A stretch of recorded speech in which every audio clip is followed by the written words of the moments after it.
په کابل کې د بدمنټون فدراسیون له لوري د لوبغاړو ترمنځ درې ورځنۍ د غورابي سیالۍ پیل شوې دي. د دې سیالیو د پرانیستې په مراسمو کې د اولمپیک ملي کمیټې او ورزش عمومي رئیس مولوي احمد الله وثیق هم ګډون کړی و. نوموړي د خپلې وینا پر مهال وویل چې ورزش د ملي یووالي سمبول دی او زیاته کړه چې دوی به په دې برخه کې لا ډیر کار وکړي.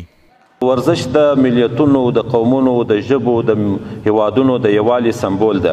موږ ان شاء الله کوشش کوو چې ورزش ته نور هم توسعه ورکړو او پراخ کړو. په دې برخه کې کوم ګامونه چې اخیستل سوي دي دا کافي نه دي، نور هم موږ باید کار وکړو. ورزش باید هماګاني کړو، هر چاته ورزش ورسو، قریجاتو ته، کلیو ته او بانډو ته، په هر ځای کې د ورزش لپاره باید نور هم کار وکړو.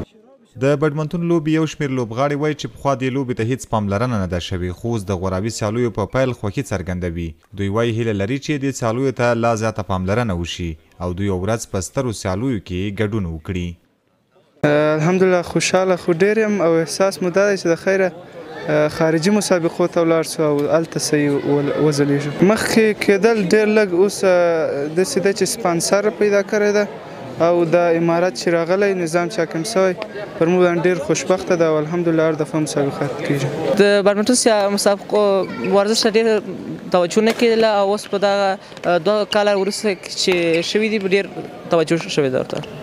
او زموږ هم ډېره زیاته مننه کوو چې د توجه د ورزش ته ډېره شوې ده او همداسې خلک ډېر آهسته آهسته خلک هم اوس پېژني چې کوم ورزش ده او زموږ هیلې هم آهسته آهسته همداسې چې شی غواړو هماسې کېږي.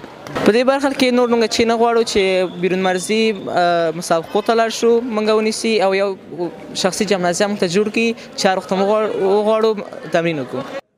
د اولمپیک ملي کمیټې ویاند علامه احمد اتل مشمانی وایي چې د بدمنټون فدراسیون په پام کې لري د هیواد په 4 زونونو کې هم د غورابي سیالۍ پیل کړي.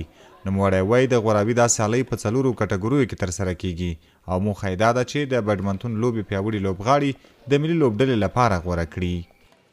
د بیډمنټون فدراسیون په سکلنۍ پلان کې چې سږ کال بل خیر سره د افغانستان په زونونو کې البته 4 زونونو کې انتخابي سیالي ترسره کوي. کله چې په دغه زونونو کې سیالي ترسره شي بیا ملي انتخابي سیالي په مرکز کې ترسره کیږي. پیل دلته له دغه سیالیو له کابل پلازمینه څخه وسو.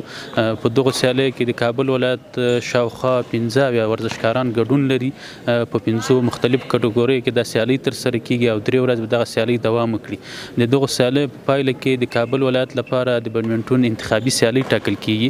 همدا ډول د وروسته په نورو زونونو کې سیالي ترسره کیږي او بیا ملي انتخابي سیالي لپاره لاره جوړیږي او هغه پیل کیږي. بدمنټون چې یوه اولمپیکي لوبه ده په افغانستان کې هم سلګونه لوبغاړي او مینوال لري او د دې ترڅنګ د یو شمېر لوبغاړو ترمنځ ترسره کیږي. په داسې حال کې چې له ډېر وخت راهیسې فدراسیون هم فعالیت کوي خو په تیر کې کومه خاصه لاسته راوړنه نه لري او نه هم ورته زیاته پاملرنه شوې ده.